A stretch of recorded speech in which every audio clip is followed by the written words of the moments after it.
niveles críticos necesarios para maximizar el rendimiento de maíz. Perdón, Nahuel, Sí. ¿quieres parar ahí? Así te pueden ver a través de la cámara también. Y vos podés ver, sí, así te ven. Ahí está, buenísimo, gracias. Entonces, ¿vale la pena fertilizar? En una línea la respuesta relativa no. Ahora, no solo desde el punto de vista de la respuesta al rendimiento, sino hay unos trabajos que también quería compartir con ustedes, es el efecto que tiene esa nutrición balanceada sobre la eficiencia de uso del agua. O sea, ¿cuántos kilos de grano de maíz puedo producir por milímetro de agua de precipitación o milímetro de agua disponible, el cual hoy en día es un recurso bastante escaso? Y acá también es promedio de alrededor de 18 años en región pampeana, que muestra que cuando comparamos un tratamiento en rojo el testigo, o sea, en el cual no fertiliza el maíz, si lo comparo con un tratamiento en el cual tiene nutrición balanceada, o sea, nitrógeno, fósforo, ácido, pero en un ambiente eficiente, fíjense que tenemos incrementos en la eficiencia del uso del agua, o sea, en los kilos de grano que podemos producir por milímetro de agua, del 72%. O sea, tenemos un recurso escaso, que es el agua, la nutrición ayuda a usarlo más eficientemente. Y estas diferencias son aún más importantes en años con estrés hídrico. Siempre la nutrición mejora la eficiencia de uso del agua, pero particularmente en años en el cual el agua es limitante, la nutrición permite hacer un mejor aprovechamiento de ese recurso. Entonces, hasta acá lo que vemos es que la nutrición obviamente permite cerrar en definitiva brecha de rendimiento. Vimos que es el 42% de incremento de rendimiento. Vimos también que para algunos nutrientes de baja movilidad me permite, tengo una respuesta relativa mayor, como el caso del fósforo, y además me permite hacer un uso más eficiente del agua. Ahora, la clave de todo esto es que uno, el productor, el asesor, pueda identificar esos ambientes en el cual hace falta ese nutriente. El gran problema que tenemos en Argentina, que yo siempre digo, es que tenemos una doble cita ciegas. ¿Por qué doble cita ciegas? Porque solamente se muestrean el 25% de los suelos que van a maíz. O sea, en el 75% de los casos se fertiliza el maíz, porque el maíz generalmente, salvo NEA y NOA, se aplica el nutriente de maíz, pero se aplica sin saber lo que tiene el suelo. ¿Está? No solo lo que tiene, o sea, no sabe cuál es el punto de partida del productor. No obstante eso, invierte en semillas, invierte en la siembra, invierte en los insumos. Y en segunda cita ciega decimos es porque también asumen que todos los lotes son iguales y que no hay variabilidad. Entonces, no muestreamos ni ambientamos, tratamos todo como igual. Y en un año como este, en el cual el recurso limitante es el agua, no es solo el nutriente, bueno, me parece que hay que hacer foco en esto de saber cuál es el punto de partida. Que dirán, bueno, pero ¿por qué no se muestrea? No se analiza cuál es, cómo arranca el lote. Pero es una cuestión de costos. Y eso en realidad, cuando uno lo pone en términos de dólares por hectárea, un muestreo y un análisis de suelo anda alrededor de los 2, 3 dólares por hectárea. Cuando invierte más de 100, 150 dólares en una bolsa de semilla o en fertilizante. Entonces, y si lo ponemos en términos de kilos, como aparece ahí, ¿cuántos kilos deberíamos invertir para hacer un buen muestreo y análisis de suelo? Fíjense que para maíz son, y hace cuenta que metimos 9 kilos de maíz por hectárea para pagar ese costo de ese muestreo y análisis de suelo. O sea, no tiene ningún sentido que en la condición actual, pero que en ninguna de las condiciones, el productor empieza a hacer maíz, toma la decisión de sembrar maíz, sin saber que tiene el suelo. ¿Cuál es el punto de partida? Entonces, medio el marco de referencia que quería dar con esto, y yendo a eso que le decía de las llaves del éxito, lo primero es que en Argentina hoy en día tenemos brecha de rendimiento del cultivo de maíz y parte de esa brecha de rendimiento la aplicamos la deficiencia de los nutrientes, o sea, la brecha de nutrición que tenemos. O sea, lo que dice ahí de ese 40%, 30-40% de brecha de rendimiento, quiere decir que al productor actualmente se le escapa un 30%, 40% de rendimiento entre las manos por distintos factores. Uno de los factores más importantes es la nutrición. Entonces, en un año en el cual tengo una limitante de agua para la definición de rendimiento, tampoco podemos poner otra limitante más que la nutrición. ¿Tá? Y eso en términos de nutrientes, fíjense que tenemos brecha de nutrientes, o sea, la diferencia entre lo que hoy usa el productor y lo que debería usar, por ejemplo, estamos acá en Profertil, de nitrógeno, es casi del 100% la diferencia. Hoy la dosis media a nivel país son 60 a 70 kilos de nitrógeno por hectárea, o sea, unos 120, 140 kilos de urea por hectárea, y deberíamos, para cerrar o poder tener el máximo de rendimiento alcanzable, alrededor del doble de la dosis, o el doble de ingreso de nitrógeno al sistema. ¿Ah? Lo segundo es que, si hacemos la nutrición balanceada, podemos, como les decía, cerrar esta brecha de rendimiento en un 42%, eso es lo que les mostré, pero además mejorar la eficiencia del uso del agua. En un año particular, el cual la limitante es hídrica, ¿tá? Bueno, podríamos mejorar la eficiencia de uso del agua. El gran problema es el tercer punto, que es lo que yo le pongo relato sin datos. La fertilizamos sin dar el suelo. ¿Ah? Solo muestreamos el 22% de brotes que están bajo producción. Con suerte, el 22% siendo generosos. Si uno ve la información que hay, es algo menor en algunos casos, en algunas regiones. Entonces, la propuesta para este año en particular, que bueno, es un contexto, un escenario desafiante, tenemos esa incertidumbre climática, aparentemente hasta diciembre tenemos niñas, no tenemos agua en la mayoría de las zonas de los perfiles, entonces lo que tenemos que hacer es pasar de este relato sin datos a un relato con datos. Eso implica medir, ¿ah? Entender cuál es el punto de partida. Entonces, de ahora en más, en estos 10 minutos, la idea era decirle, bueno, ¿cómo enfocamos la nutrición del maíz pensando en poder abrir esa cerradura con esta paradoja? Y tenemos como 4 llaves cuando pensamos en nutrición de maíz. La más importante después del agua, lo que limita el rendimiento del maíz de la región pampeana, y no hay mucha duda al respecto, es el nitrógeno. ¿Tá? Hoy lo decía Valeria. Es la bala de plata, nosotros decimos, para construir rendimiento. El maíz, pero construir rendimiento de calidad en otros cultivos. ¿Tá? Entonces, tenemos que hacer, medir y medir cuestiones que nos sirvan para tomar decisiones en nutrientes. El segundo clave, y que hace el cimiento de esos cultivos, es el fósforo. ¿Ah? Como le decía, gran parte de los suelos de la región pampeana tienen deficiencia de fósforo. Entonces no nos podemos dar el lujo un año de baja disponibilidad hídrica que encima le falta fósforo al suelo. ¿Ah? Si pensamos ser ineficiente el uso de ese recurso. El tercer nutriente en discordia, es el azufre, que aparecieron varias sobre la región pampeana, no solo por el efecto directo sobre el rendimiento, sino por la interacción con los otros nutrientes. Hay mucha evidencia de que en condiciones de deficiencia de azufre, si agrego ese nutriente, mejora no solo la eficiencia de uso del agua, sino la eficiencia de uso de los otros nutrientes del sistema. De vuelta, hay que identificar los ambientes con deficiencia, hay que medir, no medimos. Digamos, ese es nuestro punto de partida. Estamos hablando de hacer nutrición en manera responsable, digamos, manejo responsable de ese nutriente, pero tenemos que conocer cuál es el punto de partida.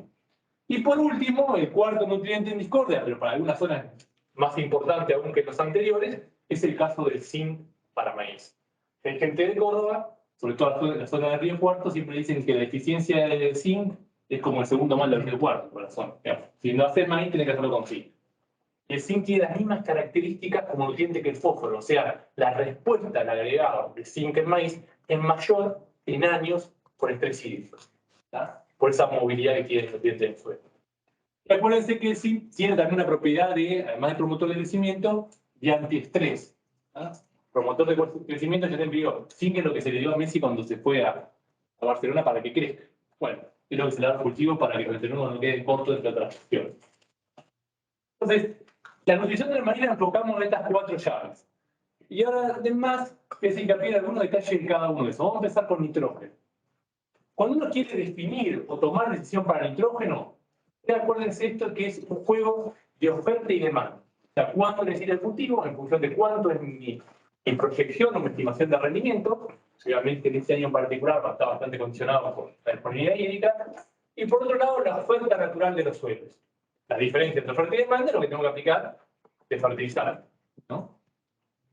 Entonces, en ese juego de oferta y demanda, si uno lo grafica en función del tiempo, lo que ha visto es que en los últimos 60 años en la región pampeana, las demandas han ido aumentando, porque los materiales, los híbridos modernos, tienen mayor potencial de rendimiento. En promedio, lo que trata de simplificar esta recta es que el rendimiento de maíz en los últimos 60 años ha incrementado alrededor de 100 a 107 kilos por hectárea año. Eso quiere decir que la demanda de nitrógeno es cada vez mayor. ¿Qué ha pasado con la oferta natural de los suelos? En los últimos 120 años es cada vez menor, porque no hemos oxidado el carbono.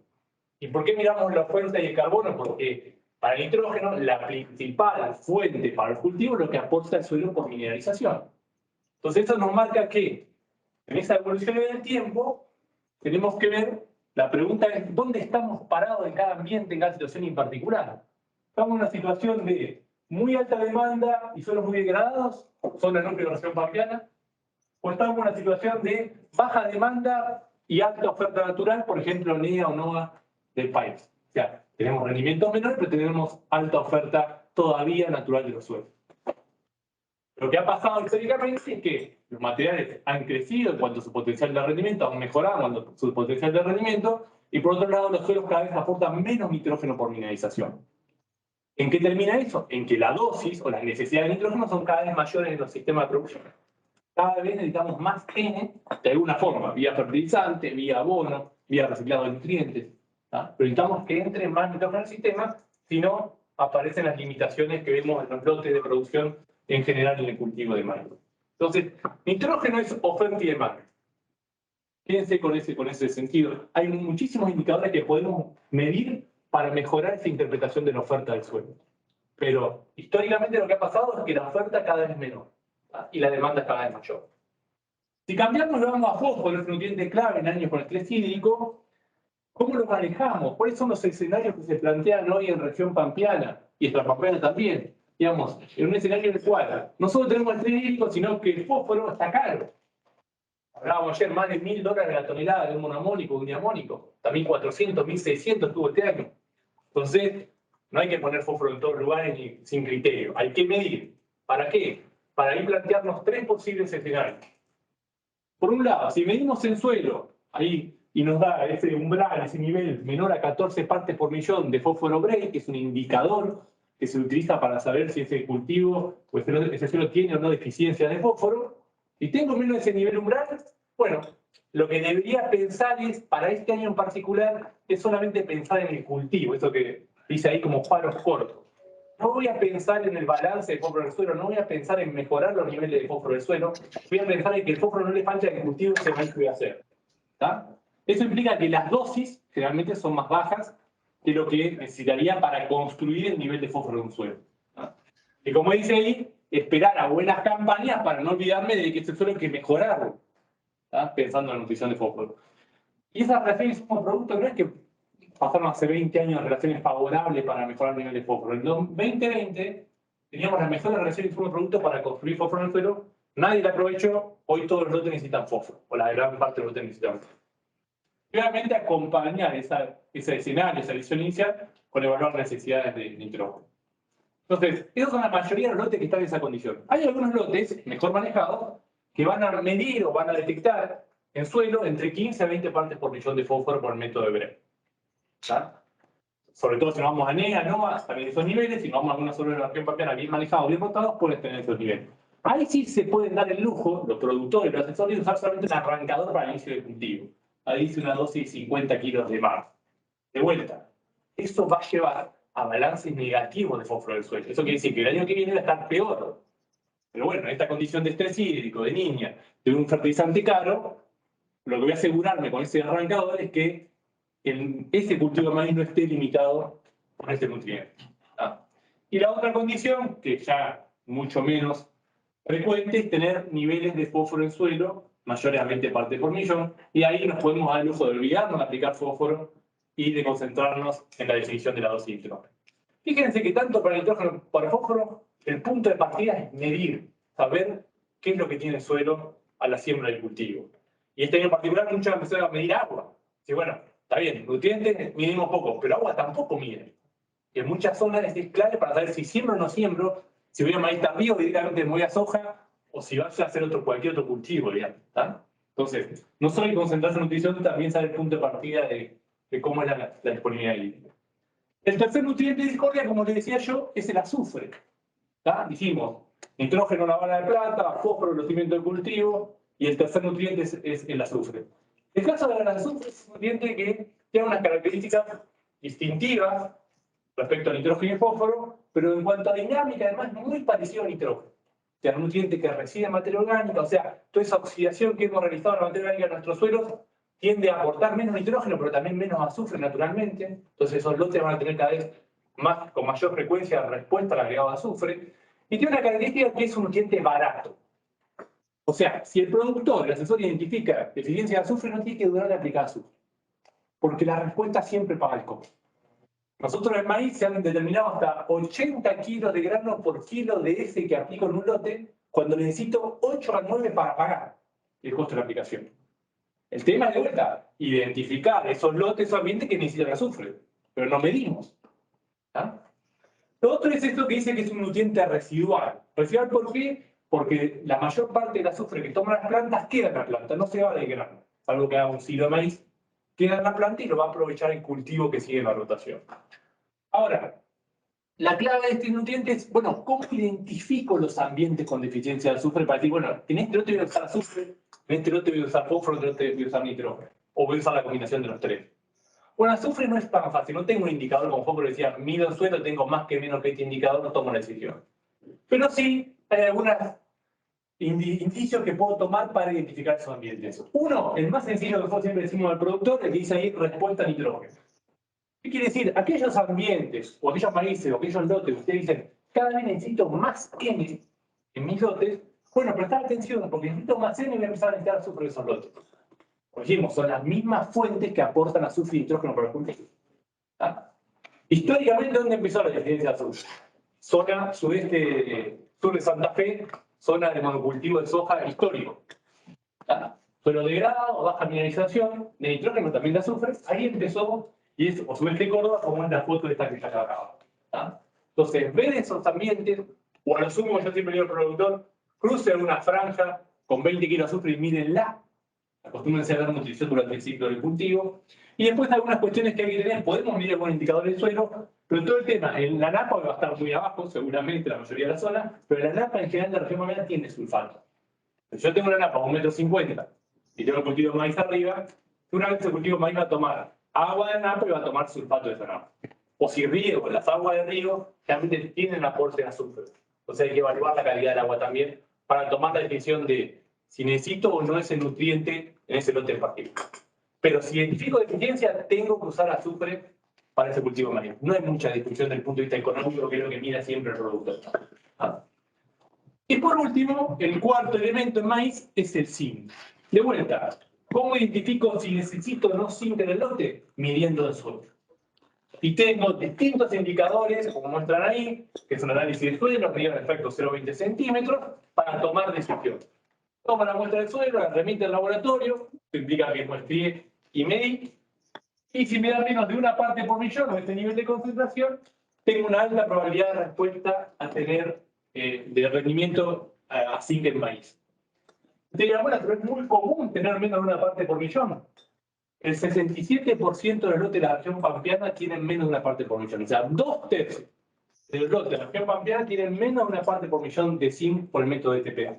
O sea, que en 2/3 de esos lotes, si van a maíz, necesitaría aplicar zinc. Pero nuestro punto de partida es entender cuál es el nivel inicial de ese nutriente. Entonces, estamos más o menos con los tiempos, y mira, para ir cerrando, lo que quería dejarle, y dar tiempo para preguntas y demás, es esto de, ojo que con la nutrición no solucionamos todos los problemas. ¿Ah? La nutrición es una condición necesaria, pero no suficiente. Es parte del engranaje del sistema de producción. Yo con nutrición balanceada no voy a solucionar problemas de rotación de cultivo, de compactación, de maleza, de fecha de siembra, ¿tá? De densidad de maíz. Si yo manejo todo lo demás, claramente la nutrición me va a ayudar a cerrar la brecha de rendimiento y a ser más eficiente en el uso del agua en este contexto. ¿Tá? Si quiero hacer nutrición balanceada, tengo que medir, empieza acá, con un diagnóstico adecuado. Ese es el punto de partida. Y si pensamos en nutrición en maíz, tenemos que mirar por lo menos estos 4 nutrientes. Nitrógeno, fósforo, azufre y zinc como clave. Eso implica que todos los lotes van a necesitar esos 4 nutrientes, pero tengo que tenerlo en la mira. Como para ir cerrando, el escenario claramente presenta desafíos, ¿no? Decíamos al principio de año, ya hablábamos que el escenario presentaba desafíos cuando íbamos a sembrar trigo. La urea ahí estaba a $1.200 la tonelada, ya se hablaba de una posible niña, y ya empezaba con problemas hídricos, teníamos incertidumbre económica, incertidumbre de precios de cosecha que siguen estando. ¿Tá? Pero ojo con las respuestas simples, ¿no? Ir a lo fácil, porque esa nos lleva al precipicio, rápido. Entonces muchas veces, porque nosotros cuando trabajamos en nutrición, en este contexto lo que decimos, bueno, vayamos por respuestas más complejas en entender cómo funciona el nutriente, entender cómo son las respuestas en cada ambiente. En definitiva, en esto nosotros llamamos hacer nutrición basada en evidencia. Implica pasar de hacer relatos sin datos a un relato con datos para tomar una decisión. Así que bueno, esto es lo que yo tenía para compartir con ustedes. Estamos en 23 minutos, 24. Así que Lo tuyo sí, bueno. Los que están conectados, ¿me escuchan ahí? Ahora sí. No, pero que le diga A la cámara. así, después yo hago la pregunta. Bueno, a ver, para todos, los que están acá y los que no están acá, ahora les voy a pasar a través de los grupos de WhatsApp un trabajo, un texto que Nahuel me pasó ya hace unos días para poder entregarles a ustedes, que condensa los principales conceptos que acaba de dar. Segundo, ustedes pueden hacer preguntas de la misma forma no presenciales que los presenciales, por lo tanto, cuenten con eso. Tercero, si alguno quiere hacer alguna entrevista individual con Nahuel, también está autorizado, o sea, está hablado con él, por supuesto, lo puede hacer o ahora, dentro de un rato, o le podemos pasar el contacto para que lo haga en los próximos días y lo pueda coordinar con él. Lo mismo con Valeria. Sí. Lo mismo con Valeria Cariba de Property. Bueno, gracias, saludos a todos y ahora empezamos con las preguntas. Una aclaración también se sumó, además de Valentina, digo, que es parte del equipo de comunicación, está presente Federico Moriones, que es del área de investigación y desarrollo, así que de parte de Profarc en relación a toda esta temática, Federico también puede dar respuesta de qué estamos haciendo desde Profarc en ese sentido, así que cuenten con eso también. Nahuel, arrancaste la charla hablando de que nada más que un 25% de productores hacen análisis de requerimiento nutricional del suelo. Yo creo que de esos 25, muchos lo hacen mal. ¿Ah?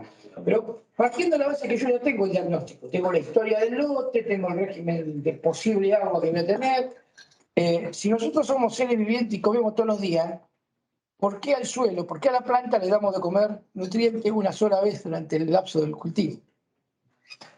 Sí, en realidad La pregunta era, ¿en qué tiempo podemos aplicar los fertilizantes?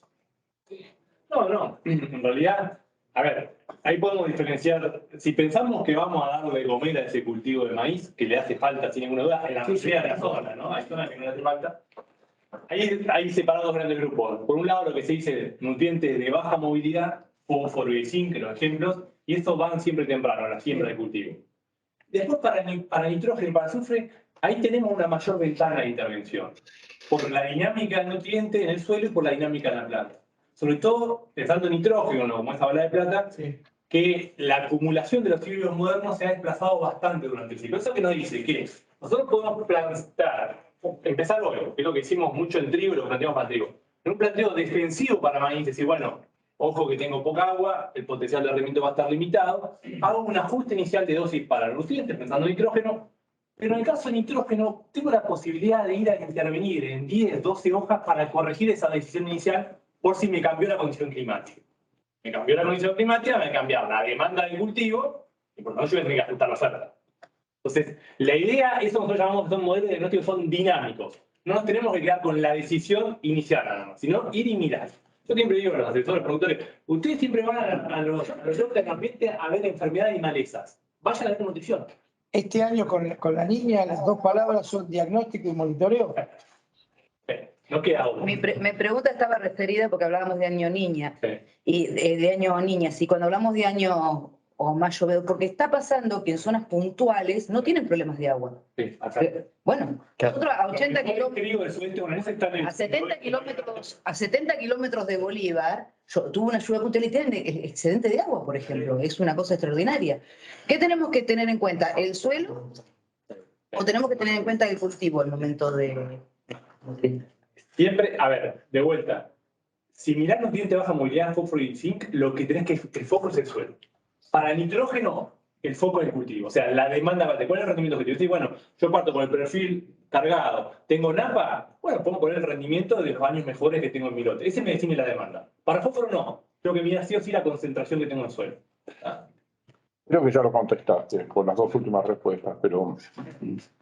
cambia o cómo manejar el momento de aplicación de nitrógeno de acuerdo a la condición hídrica, por ejemplo, en línea y en maíz, ¿no? Sí, a ver, eso es bastante variable según la zona, pero para hacerlo simple, lo que es sudeste bonaerense por condiciones de humedad, digamos, y si vamos a un año normal, generalmente uno pensaría que el único lugar donde se fracciona el nitrógeno maíz, que se aplica temprano o en 4 o 5 hojas y después de vuelta es en el sudeste que puede tener posibilidad de excesos hídricos. ¿Tá? En las demás zonas, El nitrógeno generalmente se aplica temprano, porque durante los primeros desarrollos, el ciclo de desarrollo cultivo no tengo exceso hídrico. En un caso de niña en particular, aún la probabilidad de tener algún exceso de agua es bajísimo, digamos, si uno ve los modelos de simulación. Entonces, de nuevo, la situación de cuándo voy a aplicar va a depender mucho, como decía, cómo es mi condición de inicio. Si yo me voy a una zona que no tengo agua hoy, yo haría un planteo defensivo en el cual la dosis de nitrógeno para el rendimiento mínimo lo aplicaría temprano, o sea, la siembra de cultivo.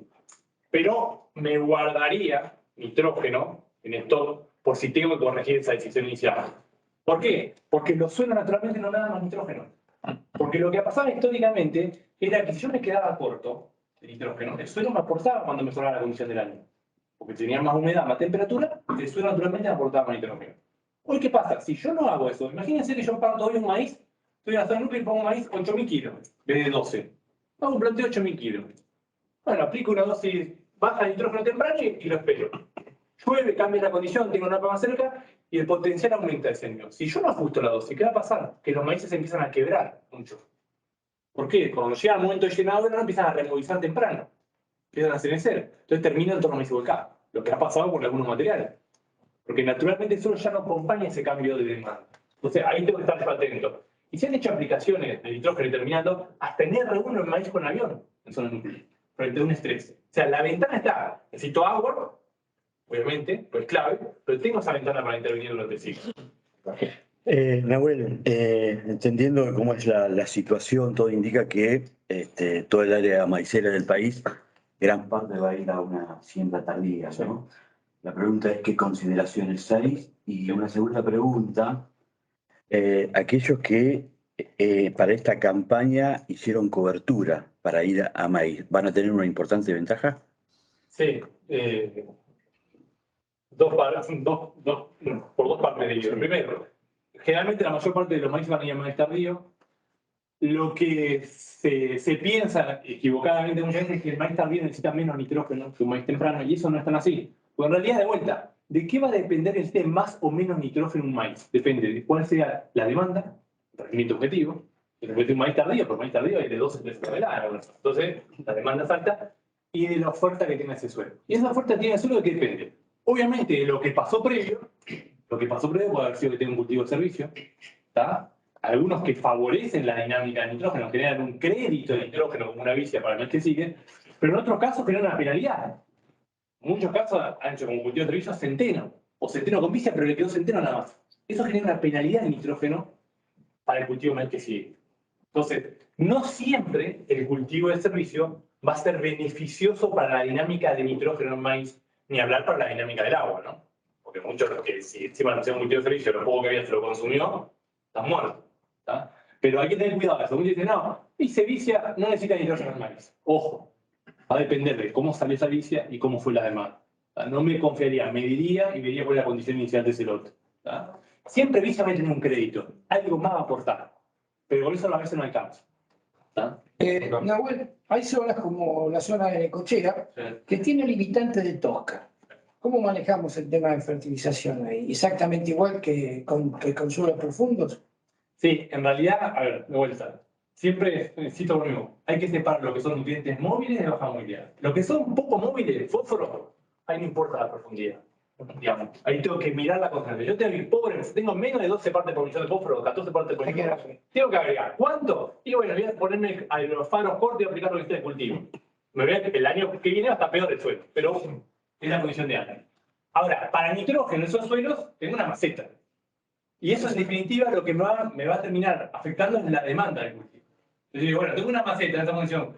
En un año normal, por ahí puedo tener 8 toneladas de maíz, pero hoy digo, y le pongo 6. Bueno, esos 6 me van a definir cuál es la dosis que voy a tener que estar apuntando, cuál es el nitrógeno objetivo. Entonces yo lo que le diría es, agarren la serie histórica, información de rendimientos, fíjense en un análisis cuál es la media, cuál es el percentil inferior, cuál es el percentil superior, y ubíquense en estos percentiles más abajo como rendimientos probables a obtener. Y con eso calculan la demanda. Si después el año viene mucho mejor y esa maceta no me importa, no puedo hacer maceta, bueno, puedo corregir esa decisión. ¿Tá? Entonces, pensar de vuelta, el modelo de diagnóstico son dinámicos. Lo más fácil es decirle al productor, yo siempre le digo al asesor, agarren y dejen una franja del lote, una sola lote con una franja con el doble de nitrógeno que aplicaron en todo el lote. O si no, aplicaron nitrógeno. En el NOA me decían, acá no aplicamos nitrógeno, nuestro lote es todo testigo. Bueno, dejen una franja con 120 kilos de urea o 150 litros de WAN para mirarlo. Si ustedes empiezan a ver diferencia y el año se acomoda climáticamente, bueno, tienen eso para ir viendo cómo corregir la decisión. Perdón. Vos decías, lo que se fertiliza de maíz es en valores promedios más o menos la mitad de lo que debería ser. En O nitrógeno. sea, nitrógeno, creo. 60, 70 kilos, de 120, 140 urea más. También decías que eso repaga muy bien. Es una inversión, mostrabas incremento de rendimiento. El otro 50% que no se fertiliza, los otros 60, 70 kilos, ¿repagan igual? No, cada vez repagan menos. Me imagino, por eso, pero ahí puede estar el freno. No, igual, a ver, si uno evalúa, en realidad lo que uno tiene que hacer es evaluar cuántos kilos de grano produzco por kilo de N por encima que voy aplicando, ¿no? Y eso comprar comparación de insumos productos. Lo que para la condición en la que estamos, uno ve, no hace falta ser un científico ni investigador, uno va a un lote de maíz en cualquier lote de la región pampeana en año normal y ve que ya en floración tiene la mitad de las hojas abajo todas semillas por falta de nitrógeno. O sea que lo que muestran esos trabajos es que cerrar esa brecha de nitrógeno, o sea, llevar de 60 a 120, igual estaría en una zona de eficiencia de uso de nitrógeno que me pagaría la inversión. Perfecto. ¿Está? Ahora, la discusión es solo urea, es solo nitrógeno con urea? O acá hoy es el único fertilizante de la urea, ¿no? Después.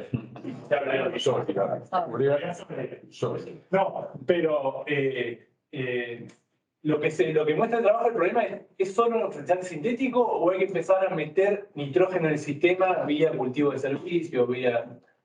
Es otra discusión, me parece que va por ahí, ¿no? Buscar otras alternativas, no es solo fertilizante. Pero que los cultivos les falta nitrógeno, que tengan brecha de nitrógeno, el trigo, el maíz, digamos, se ven los cultivos en general. Girasol. Gracias. ¿Se puede mencionar en porcentaje cuánto pierde Argentina de producción por suelo, por ese 75% de suelos que no se analizan, por eso que no se fertiliza? ¿Se puede mensurar o es muy utópico? No, a ver. Estos trabajos de brecha de rendimiento y de nutrientes, hay un proyecto global de gap de brecha de rendimiento a nivel global, viniendo de distintas partes del mundo, cuál es la brecha de nutrientes, o sea, qué es lo que tiene el productor y cuánto podría obtener si mejora alguna práctica de manejo. En Argentina, ese trabajo se coordina de la Unión de la Bancarse, y lo que se ha visto es que el rendimiento medio en los últimos años de maíz es más o menos 7.000 kilos. 7.000 y 8.000 kilos. Ellos dicen que ajustando en gran parte nutrición, y alguna otra cuestión más, pero el principal factor es nutrición, podríamos llevar el rendimiento medio de 10 toneladas por mes a nivel país. ¿Sí? Entonces tendríamos de 7 a 10, son 3 toneladas por hectárea de maíz. Si la multiplicamos por millón de hectáreas, y a estos millones de hectáreas le ponemos el costo de la tonelada, podríamos tener una estimación de cuánto se pierde. Un montón de plata. Perdón. Nahuel, bueno, hablabas de datos, ¿no es cierto? Que el productor utilice datos y trabaje a partir de datos es porque seguramente hubo un buen trabajo de comunicación de su agrónomo, de la empresa proveedora de urea. ¿Qué es lo que habría que mejorar para llegar a más productores y que entiendan de trabajar con datos? Sí, a ver, lo que veo desde mi experiencia es que hay un montón de información que se ha generado desde INTA, universidades, organismos de investigación y más, pero de lo que se genera que llega realmente al productor es muy poco. O sea, hay una brecha ahí de aplicación de ese conocimiento. Entonces, todas las actividades que se hagan, yo digo, de transferencia, de extensión, que llegue para montar el productor, yo digo, además del conocimiento tiene que estar el convencimiento. Y para convencerlo, la gente lo tiene que ver. Si no lo ve en el lote, si alguien no lo ve, es muy difícil. Yo te digo, hagan una franja, pero al lado de cualquiera de la entrada de campo, cosa que cuando entre la vea. Pues si me ponen el último lote del campo, no la ve nunca, ¿no? Entonces, me parece que falta más de trabajo de extensión, de transferencia, de llegar a, bueno, por eso es importante esto y uno de los objetivos de los distintos medios que se dedican al agro, bueno, muestren esta información y que llegue a más personas. Porque, de vuelta, puedes decir, hablar de vuelta, yo siempre voy a la reunión, volvemos a hablar de fósforo, el método, el análisis, de eso mostrar a personas que no saben ni cómo es el mostrador. Si pero hacen maíz de 10 toneladas, no, acá no sé. Más o menos, 150 de tal producto y 40 del otro, y con eso, pero me diste, no, pero bueno, más o menos. A ojímetro. Hay preguntas. Sí, eso es lo que quería decir. Carlos pregunta, ¿se puede determinar la falta de nutrientes en un cultivo según el estado de la planta, o sea, observando el color de sus hojas? De esa manera se puede evitar el análisis de suelos. Y otra pregunta que hace, ¿se fertiliza con hierro en algunas circunstancias? Sí, eso como más fácil. Hierro en cultivos de maíz, en cultivos intensivos, no, porque en realidad los suelos son muy ricos. Así que no hay problemas de hierro en general en cultivos intensivos. Y para el caso de si puedo monitorear mediante análisis de planta, en realidad sí hay herramientas, sensores de refractancia como el NDVI o el SPAD, que me permiten, para el caso de nitrógeno, para el caso de azufre, monitorear durante el ciclo de cultivo. Obviamente eso, si me lo detecta la planta, es que la deficiencia ya la tengo. O sea, la idea es hacer un diagnóstico de hacerlo previo. O sea, poder detectarlo con anticipación para corregir esa deficiencia. Yo siempre digo, tomen la muestra del suelo, tomen la decisión inicial, después dejen una franja y vayan con herramientas de monitoreo, o SPAD, o ELISIC, o muestreo de planta o de hoja, para corregir esa decisión inicial. El Carlos que preguntó seguramente es Carlos Hamann, y te lo comento a vos porque eres de Santiago del Estero, y bueno, informa en Santiago y en alrededores, digamos, en el norte, ¿no? Sí, bueno, en esa zona en particular ese 25% es muchísimo menor, de que no se muestra muy poco Santiago del Estero. Yo no iría como punto de partida a medir planta. Iría por medir suelo y monitorear con planta, con distintos indicadores. Pero iría por el suelo siempre. El fenómeno de la no medición es con maíz en términos generales. En todo. Porque se me ocurría que siempre todo lo que va destinado a la ganadería muchas veces como que le dan menor importancia con la agricultura, ¿me entendés? No, si uno dice 25% se muestra para maíz, en pastura no llega ni al 5%, no sé si dato. Qué cosa increíble. Pero el cultivo que más se muestra históricamente es trigo y cebada. Adrián Alonso levantó la mano. Trigo y cebada es el cultivo que más se muestra, pero llega al 25% más o menos. Adrián Alonso, que levantó la mano, es de San Juan. Yo te voy comentando para que vos te ubiques quiénes son, de qué regiones son. Perfecto. Buen día, ¿cómo les va? Un gusto, la verdad que interesantísima la charla, sobre todo para una provincia como San Juan, donde la precipitación promedio es de 90 milímetros anuales, así que estamos muy atentos a la charla. Pero quería cambiarte un poco el palo de la información, por decirlo en términos futbolísticos. Días atrás, bueno, ustedes han renovado gerencia y están apostando también a la certificación de normas de la calidad en lo que tiene que ver con el cuidado del medio ambiente y otras situaciones. ¿Cómo han recibido la noticia de este tipo de certificaciones y ser una de las primeras, si no la primera empresa en el mundo de poder certificar estas normativas? Bueno, podemos responder en conjunto.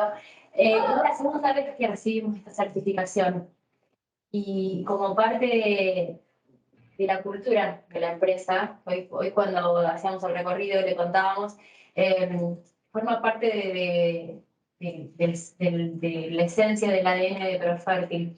De la certificación de las normas lo que nos permite es mostrar puertas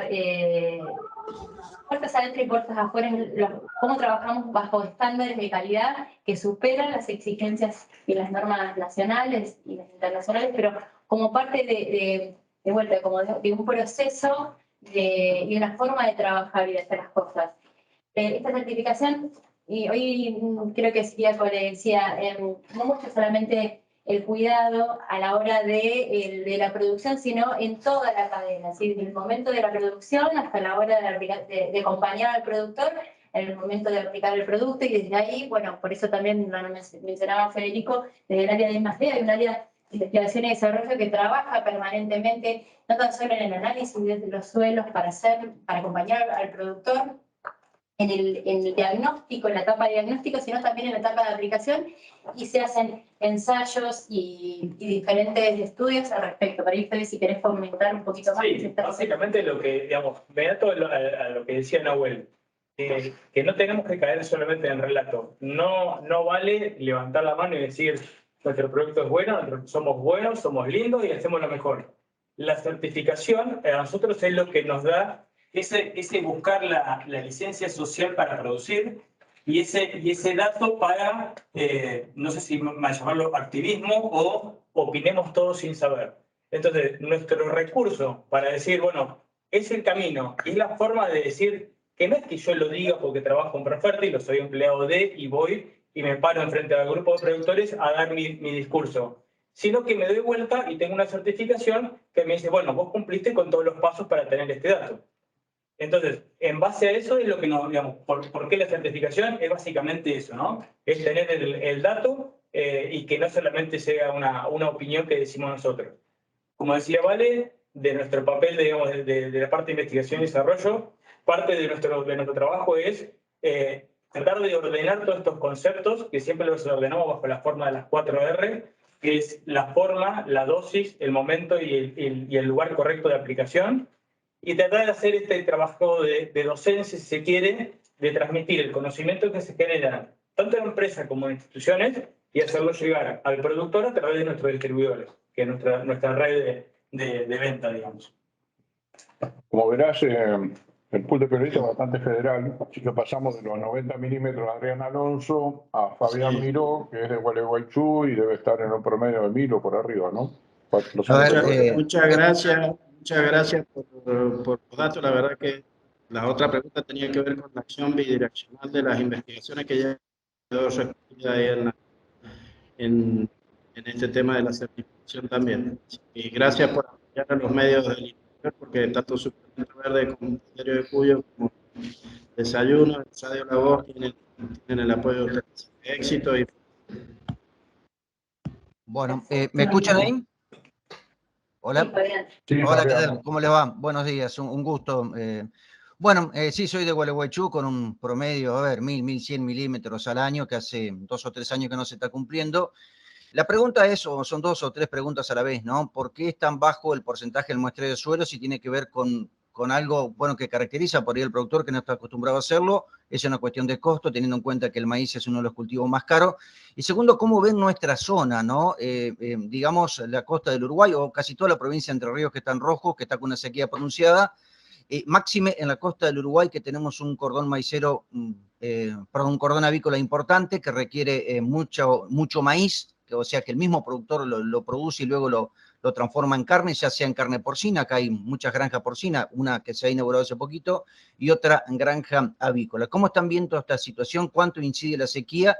Y el porqué de tan bajo porcentaje de muestreo de suelo, que para mí es fundamental, ¿no?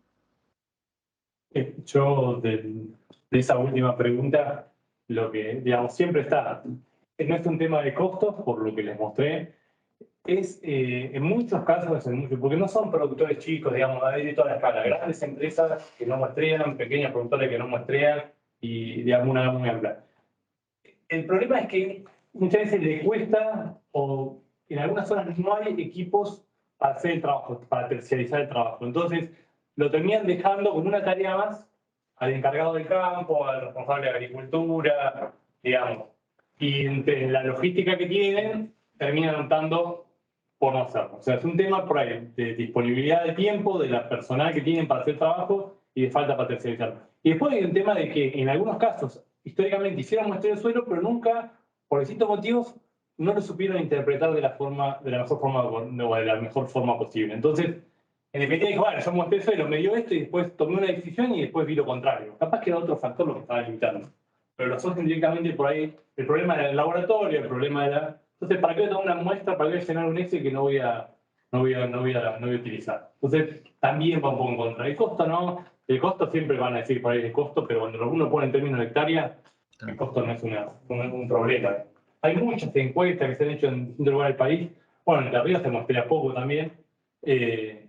Y muestran un poco de todos estos factores, ¿no? Algunos por desconocimiento de la utilidad, otros por mala experiencia, otros por falta de personal, entre los factores por ahí que mencionan, ¿no? Nahuel, hay una herramienta que no hablamos, hay poca en el mercado, pero está, que es el riego. ¿Cómo entra a jugar todo lo que vos mencionaste cuando yo tengo equipos de riego? ¿Preocupo o tengo que seguir una metodología? No, a ver, pensando en maíz y en nutrición de maíz, sí. Obviamente que si yo tengo el equipo de riego, la demanda la voy a tener asegurada, digamos. Mi rendimiento objetivo no está condicionado. Entonces, ahí tengo que manejar el maíz como si fuera un año niño. No tengo que... digamos, bajar la dosis de nutrientes. Y para el caso eso para el caso de nitrógeno. Para el caso del fósforo, no, de vuelta, la clave en fósforo es mi suelo. Lo que tenés que cuidado con el equipo de riego es con la calidad del agua de ese riego, porque muchas zonas tienen severos problemas después de pocos años con riego, ¿no? Problemas de infiltración, de compactación, de escurrimiento. ¿Por qué el productor dejó de prestar atención al fósforo? Hay un trabajo que el Tano Belardo siempre dice que no le estamos dando pelota al fósforo. ¿Por qué?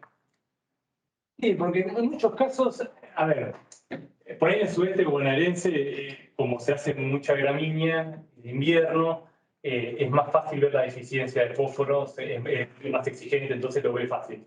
En soja, es uno de los cultivos que también tiene buenas respuestas a fósforo, pero es más difícil de ver. Entonces dicen, si la soja igual produce. Pero se va a negar, o sea, entonces cada vez... Están cuidando el suelo de fósforo. Digamos, hace unos años en la zona norte me decían, no, el productor dice, para mí es fertilizar con fósforo y yo tengo 3.500 kilos de soja de primera. Pero el de al lado tiene 5.000. Yo con 3.500 estoy bien, pero todos esos 3.500 se lo van consumiendo. Ayer le contaba a Valeria, no sé de quién estábamos hablando, que en la zona del NOA, inicialmente en los suelos, en la zona de ahí cerca de Altas, Lajitas y demás, tenían inicialmente 70, 80, hasta 100 partes por millón de fósforo Bray. Hoy hay lotes que tienen 10, 12. Después de 10 años, 15 años de agricultura, lo mismo pasa en el Chaco. Se lo comieron. No, pero es una cuestión cultural muchas veces lo que decís, porque cuando te viene el viento, la piedra que tiró, decís cuánto perdí. Ahora, cuando sacás 3.500 y no 5.000, como eso no lo viste, vos no decís cuánto perdí. Nadie lo dice. En el caso del fósforo también sucede que, como veníamos diciendo, es residual. Hay un problema que es el uso de la tierra, ¿no? O sea, contratos de alquileres cortos, la ecuación económica es la del año y no es la de generar... Bueno, lo que mencionaba él. Y la de generar un suelo, ¿sí? Sí. Nunca es el año para construir fósforo en el suelo. Por más que si se lo regalaran, no sé si toman y construyen fósforo. Pero tienen la idea esa de, bueno, el suelo no va a mirar nada. Pero momento ya no. ¿Es posible revertir la situación una vez que tiene la deficiencia ya el cultivo? Para el caso de fósforo, para el caso de fósforo no, por la movilidad, uno no aplicó fósforo porque no midió y después durante el ciclo, es muy difícil revertir durante el ciclo una deficiencia en cultivo defensivo. Podría ser la aplicación arboleda, pero con movilidad más no tiene sentido. Por eso es temprano. Nitrógeno sí, también. Zinc también podría ser una corrección. Bueno, me señalaban dos factores. Uno, que no se muestrea, y el otro es que no ambientamos. Ahora, paralelamente, a nosotros nos pasa que vamos a congresos, a exposiciones, bla, bla, bla, y escuchamos mucho sobre el manejo por ambiente. Entonces, acompañado por una agricultura inicial, todo lo que vos sabés, nosotros obviamente. ¿Cómo es la cosa? O sea, ahí se está aplicando el manejo por ambiente, es algo que a nivel técnico es maravilloso, buenísimo, pero no se aplica. Sí, somos muy buenas. Somos líderes en Latinoamérica en la agricultura de precisión, pero no mostramos suelo. Una paradoja, ¿no? Esa es la realidad. En realidad, sí, yo te digo, hay un 4 o un 5% de los productores de las empresas que hacen bien la cosa y manejan la ambientación y demás. Pero para cerrar la brecha de rendimiento y levantar los pisos de Argentina, no nos podemos, eso no van a mover la aguja, digamos. Pero tenemos que el resto por lo menos empezar a medir algo. Tampoco es salir y hacer ambiente en todos los lotes, porque digo, y tomar muestra de todos los suelos. Digo, hagan poco pero bien. No mostrar nunca en su vida, bueno, agarren 3, 4 lotes y los contratan y los tengan ahí. Empiecen con poco, porque lo que pasa es lo otro. Dicen, no, hago 7 ambientes, mi lote. Después para manejarlo, terminan diciendo a la dosis, ¿qué dosis aplicaste? No, la misma en todos los lotes. Pero no, tomaste 7 ambientes. Sí, pero viene el camión, la logística. Entonces eso va en contra después de la adopción de la tecnología. Es decir, es para muy poco hoy en día toda esa tecnología. Bueno, volviendo a la docencia, porque uno se queda pensando en ese 75% que no se hace, ¿no? ¿No estará, se me ocurre, no estará faltando docencia en cuanto a eso primario y primitivo que es muestreo y cómo? Bueno, nosotros históricamente... En vez de enfocarnos en el diagnóstico, enfocarnos realmente sí, nosotros en cómo hacerlo, llegar a ese... Me dedico a la capacitación de los distribuidores, los talleres, los prosuelos son actividades de Proferti, pero el Proferti y todas las empresas están dirigidas a eso, a lo básico. Muestreo de suelo e interpretación del análisis para toma de decisión. Bueno, de eso venimos haciendo... Arrancar de más abajo, ¿cómo hacer muestreo de suelo? a veces pienso que no es tanto falta de docencia, sino hay una desidia de parte del productor. Porque cuando vos le decís que tiene que hacer los 25 piques por hectárea a 20, 40 y 60, y tiene que pagarle a la persona, y yo digo, ¿pero cómo me va a cobrar por eso? Bueno, dáselo vos, y ya cuando ellos hacen el segundo creador, el segundo pique, ya se resiente la espalda y dice, no, esto no lo hago. Es una desidia, no es que falta conocimiento. Sí, sí, muchos lo saben, no lo hacen mucho. Pero, a ver, cuando uno lo pone, y en esta condición, quiero decir, bueno, tomar decisión o no, en un fertilizante da $1.400 la tonelada, o 1.200 como está Brea, o 900 como debe estar ahora. Es importante. Es fundamental. Y más este año. Digamos, sabéis que nosotros nos automedicamos a veces, ¿no? Como argentinos. Pero, digamos, dale o al médico, se la receta, te dice que tenés y que tenés que tomar. Pero para el resfrío yo te tengo una pastillita, voy a tomar esto, que bueno, para mí es muy bueno. Siempre hay un polvito mágico que lleva los problemas. Sin análisis. No, viste que el vecino es 820, yo de 850 por las dudas. Sí, tomando ibuprofeno 800. La realidad que sucede en el campo muchas veces, me tocó antes de estar en profesor que trabajaba en un campo, es que yo no creo que se desconozca cuál es la técnica o cómo se hace un análisis de suelo, para qué sirve. No desconocen que el costo lo paga. A mí personalmente siempre me tocó el papel de el análisis del suelo me dice 100 kilos de urea. Financieramente el dueño no lo quería asumir y siempre vamos para atrás. Y llega un momento que hacemos un año, hacemos el otro y dices, che, el análisis siempre me dice que le eche par, pero yo financieramente no quiero tomar ese riesgo. Entonces me parece que eso también es otra herramienta de que dicen, no lo hago. Y con el tiempo es como que se ha afianzado esa idea. Sí, digo, che, sí. Con esta receta, con los 3.000, 4.000 kilos de trigo me alcanza, con los 7.000, 6.000 de maíz me alcanza, y no asumo un riesgo para llegar a los 10. Hay que llegarle a mostrar al productor que echar 20 kilos menos o 20 kilos más influye en sus números. Sí, sí. Porque si echa de menos, pierde plata. Y si echa de más, también pierde plata. Totalmente. Por eso hay que mostrarle con datos comparativos y números en cada campaña con los números de mercado, ¿no? Sí. Vos sí que no toman en cuenta el costo-beneficio, digamos. Sí, se toma en cuenta, lo que pasa es que financieramente muchas veces las empresas no quieren tomar el riesgo. ¿Sí? Claro. Y el fertilizante o la parte nutricional del campo es una de esas cosas que no se ven en los escritorios. O sea, hoy por hoy una discusión de fertilizantes se toma por costo por tonelada, por ejemplo. Cualquier negocio es en dólares por tonelada y no se habla en dólares por dosis. ¿Sí? Entonces por ahí estamos discutiendo migajas. Pero hoy un productor, o sea, cambia de un distribuidor por $5 y se va a otra agronomía, ¿no? Entonces, es como que no está valorado la parte nutricional como pata, porque el fertilizante no nace, como decía un aplicador. Pero es como yo te decía, uno ve la pérdida cuando vino el viento a la piedra, nunca ve la pérdida. Bueno, la pérdida de nutrición es la que menos se ve en un escritorio. Nunca le ve. Acá no hay nadie que venda semilla, ¿no? Porque los vendedores de semillas te venden la semilla como si fuera la plantita mágica, ¿viste? De los garbanzos, eso que. Y dice, no, esto con poco fertilizante va a andar porque la planta, ¿viste? Y entonces vienen con ese concepto. Por lo menos te va a dar la forma buena que sea la semilla. No, a la genética que la de comer, porque es contraproducente. Por el híbrido y después. En eso estamos todos de acuerdo, pero los vendedores te dicen, no, esto es una falta. No hace falta que. Son mucho más efectivos y eficientes para transmitir mensajes bien. Tiene una presión y además. Exactamente. Eso quería pero cuando ve el productor el costo de lo que se fue del lote, lo ve cuando empieza a haber problemas con los cultivos. ¿Cuándo esos problemas en los cultivos se magnifican? Los años con estrés hídrico.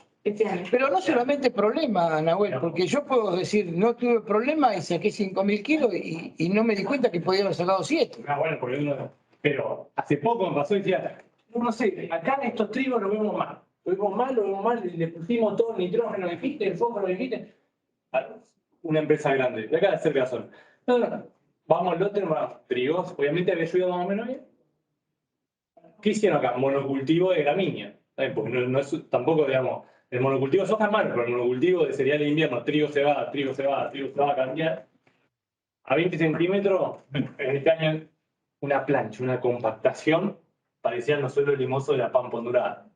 Problemas físicos, que se magnifican cuando tenés estrés hídrico. Cuando tenés estrés hídrico, eso ya no existe. Lo mismo los pivos de río. ¿Cuándo empiezan los problemas? ¿No? Cuando riegan tan bárbaros. Cuando los años húmedos y los años secos, después de la no alcanza, empieza a ver, no alcanza. Yo vi trabajos en zinc y azufre que en soja potenciaron del testigo a la aplicación un 30% más de rinde. No voy a decir de qué empresa porque no me echan a mí a la buje, ¿viste? No, pero eso hay. De vuelta, lo importante es que haga diagnóstico para identificar la situación en la cual hace falta el nutriente y después dejar la franja sin ese nutriente para mirarlo, para mostrárselo, para convencer.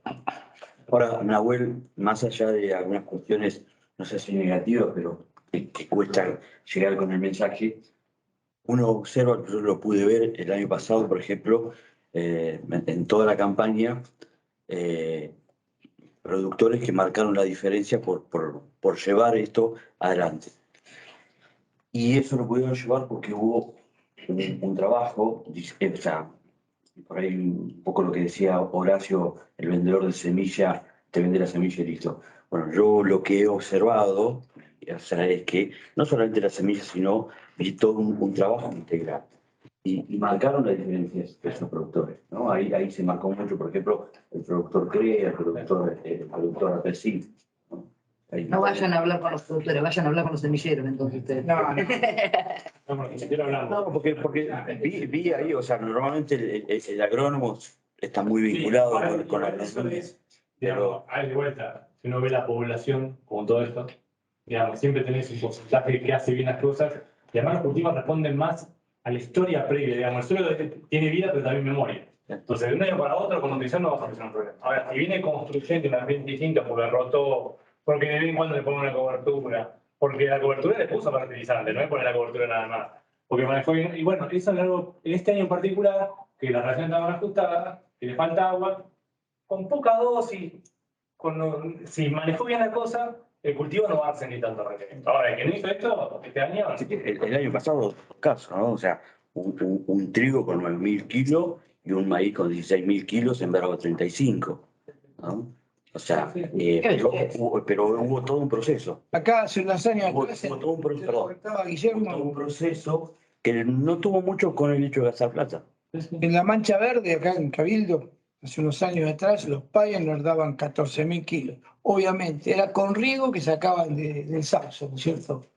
Pero era un trabajo. Bueno, en Carmen Patagones. Pero, guarda, aparte de la nutrición, hay que monitorear la enfermedad. Por eso. Porque cuando aparece el hongo, ya está. El sistema de nutrición. ¿Cómo? ¿No? La nutrición es un engranaje. Ya lo dijo Nahuel. Nahuel se enfocó, perdón que yo hago una interpretación de tu charla. Nahuel se enfocó en fertilización de maíz en un año niña. No dijo que no hay que ver todos los otros factores. Al contrario. Dice, este es un aspecto del rendimiento. Y se sabe que es el que más explica la diferencia de rendimiento que hoy tiene el productor, pero no es el único, depende de la zona, ¿no?